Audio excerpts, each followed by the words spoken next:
लल्ला, तुम्हारा नाम क्या है? आदित्य कुमार, कक्षा 5 कक्षा 5 पढ़ते हो? इंग्लिश में महीनों का नाम आता है?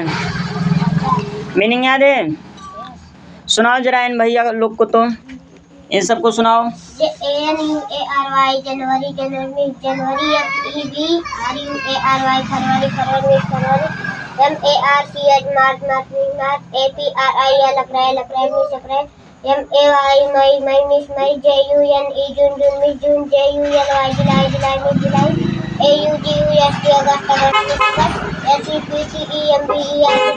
SEPTEMबर, अक्टूबर, नवंबर, DECEMBER दिसंबर। वेरी गुड, ताली बजाओ।